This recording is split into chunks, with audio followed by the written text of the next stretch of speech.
Madam President, I come to the floor once again today to talk about manufacturing jobs and their importance for rebuilding the American middle class, their importance for our economy, their importance for our future. Last week, President Obama delivered his State of the Union address before a joint session of this Congress and talked about what we can and should do together to invest in America's workers, to spur job creation and expand economic opportunity. He said, and I quote, "What I believe unites the people of this nation is the simple, profound belief in opportunity for all, the notion that if you work hard and take responsibility, you can and should get ahead. Opportunity," he said, "is who we are, and the defining project of our generation is to restore that promise." Well, Madam President, I couldn't agree more. At a basic level, one thing we need to do is to put a floor underneath the struggling workers in America who are continuing to seek work and to come together to extend emergency unemployment insurance for these long-term job seekers.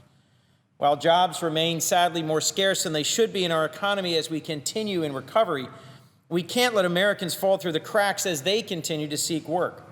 But since the extended unemployment insurance benefits expired last December, 1.7 million Americans, including more than 4,000 Delawareans, have lost the unemployment insurance that is critical to their families, to keeping food on the table and a roof over their heads.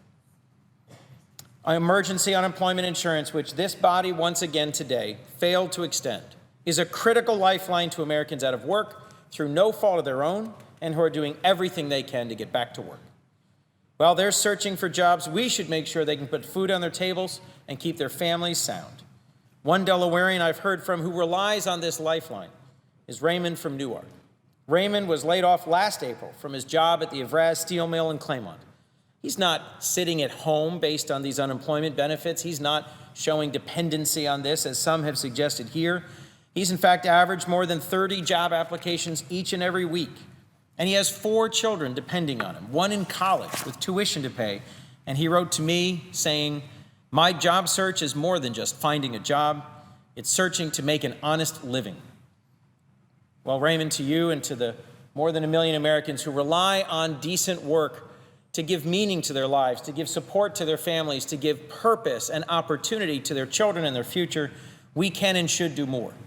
Not just by extending unemployment insurance, not just by increasing the minimum wage, but by building the middle class of this country through working together.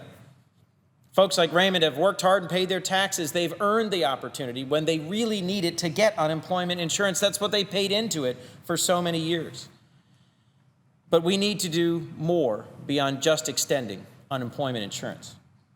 We need to invest in Raymond's future. We need to invest in the skills that will help Americans like him transition from a job in a steel mill to a plant that's open and has a job that needs to be filled. Madam President, throughout our history, broad-based growth and job creation have ensured economic opportunity was there for millions upon millions of Americans across several generations. Anyone who was willing and able to work in this country for a long time was able to find a decent job and a ladder into the middle class. By investing in our nation's workforce, in our people, through public education, through the GI Bill, through access to higher education, we've been a country where anyone who was willing to work could make it if they combined their work ethic and talents with the skills they needed. During World War II and the post-war boom, manufacturing was an economic backbone for our country, was the pathway to the middle class that made all of this possible. American manufacturing was the sturdy manifestation of that Central American idea that if you work hard and play by the rules, you can provide for your family today so your children can get access to higher education and a brighter future, and you can have a secure retirement tomorrow. That's the essence, the American middle class. The basic opportunity that manufacturing provided, those strong and stable rungs from which Americans could pull themselves up the ladder of opportunity here, and was the heart of America's economic engine, was the glue that held communities together, has over the past few decades changed dramatically. As the world has changed, as billions of competitors have entered global markets from China to India to Russia, so has the nature of manufacturing as technology has advanced, and the playing field on which we compete globally has changed fundamentally. The critical impact of low wages abroad and of trade deals that were not effectively enforced has been well documented. But too often, people draw the wrong conclusion about the future of manufacturing based on its recent past. I've heard many argue manufacturing is no longer an industry, no longer a sector where America can compete because this global playing field is tilted and there will always be workers in some country who will work for less and that we're relegated to inevitably lose what's left of our manufacturing in a race to the bottom. The suggestion's been made in some sectors that we should thrive with service and high-skilled research and development, financial services, but not manufacturing. Nothing could be further from the truth. In my view, only if we continue to be a country where we invent things, grow things, and make things will we continue to be a leading economy where there's real opportunity for all Americans. Why? Because manufacturing jobs are high-quality jobs, both for those who work in them, who get higher wages and higher benefits, but for the local economy, where manufacturing jobs provide more of a compounding benefit than any other sector. Some suggest that we just can't compete because our labor standards, our environmental protections, our wages are too high. But look to Germany and Europe and you can see this just isn't true. They have higher labor standards, they have higher environmental protections than we do, and yet more than double the percentage of their economy, percentage of their GDP is manufacturing because their government, their education sector, their private sector work in close harmony to do the things that we need to do. Since manufacturers invest the most in private sector R&D, where there's manufacturing, there's also a wealth of high-skilled research work. That's one of the other benefits of manufacturing. Tech development works the best when research centers are close to where products are made. Over the long term, it's hard to have one without the other. So as our manufacturing base has moved offshore, we've been at risk of losing our research base. But just in the last few years, there's been a dynamic that's encouraging of jobs coming back to this country. As our productivity continues to grow, as our energy costs go down, and as that wage gap closes, we've actually been regaining ground in manufacturing. I'm convinced that if we want to rebuild an economy that's dynamic and that grows, one that provides opportunities to the middle class, manufacturing must be at the center, in fact, must be the foundation. What's true is that because the global economy has shifted so dramatically, we need to shift our strategy and our approach. The manufacturing that America excels at today is more advanced and requires higher skilled workers than ever before. Rather than repeating the same task over and over, workers today in manufacturing have to be able to carry out complex and varying tasks, to be able to see what is not going right and fix it as a collaborative team, to understand the manufacturing process and to innovate continuously. They have to have critical thinking and problem-solving skills, the sorts of things that workers won't expect it to do 30 years ago today are a minimum requirement. They need to understand manufacturing and they need to be able to program and to improve the caliber and productivity of the machines that do most of the repetitive, simple labor of manufacturing today. We can train Americans for these jobs, but our schools and our institutions of higher learning, our community colleges and our universities have to be tightly integrated into a skill training system that is demand-driven rather than give people training and pray that somehow they'll find their way to an appropriate employer.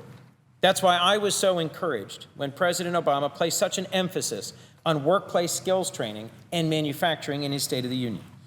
By modernizing our education system and building real and enduring partnerships between schools and businesses, we can ensure our workers have the skills that employers actually need today and tomorrow.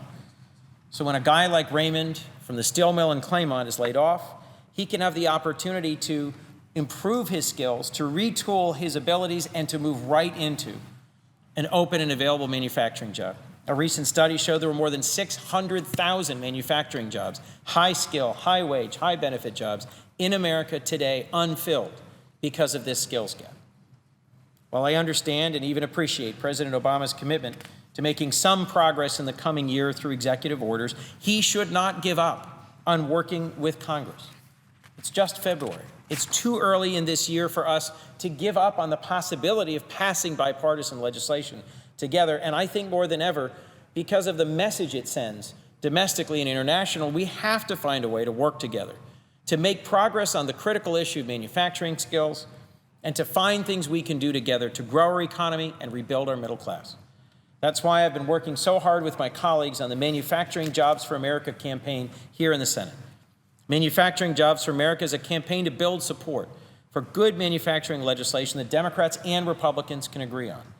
So far, we've had 26 Democratic senators introduce 32 bills. Almost half of them have Republican co-sponsors already, and we are seeking more each and every week. Our bills focus on 4 areas: that, if we were to enact them, could have a real and substantial impact on manufacturing and opportunity in our country. Strengthening modern America's modern workforce skills, as I've spoken to. Fighting for a more global, level playing field and opening export markets to America's manufacturers of all sizes. Medium and small businesses have been growing their export, but we could grow so much more, and that would sustain the growth in manufacturing. Third, making it easier for manufacturers to access capital to invest in the R&D I spoke to just a moment ago. And fourth, ensuring a coordinated government-wide effort, a national manufacturing strategy. All of our competitors have them, we alone don't, and we need a national manufacturing strategy to make sure that skills, access to exports, access to capital all happen. Madam President, adapting our economy to the realities of a new era is a challenge we've struggled with for more than a generation. Yet figuring out how to realize an economy whose growth is both strong and more equitable, one that's dynamic and creative, globally competitive, and has a broad middle class that provides security for working families and leaves no one behind, an economy that invests in the dreams and aspirations of our children, building that economy is the central challenge we face. Manufacturing can and should be the foundation of that economy. And if we want America to be as strong in the 21st century as it was in the 20th, we need American manufacturing. Let's work together and get this done. I want to thank my colleagues from both sides of the aisle for their partnership, their interest, their work on this, and I so much look forward, Madam President, to working together in the weeks ahead to prove to the American people we can make bipartisan progress on manufacturing.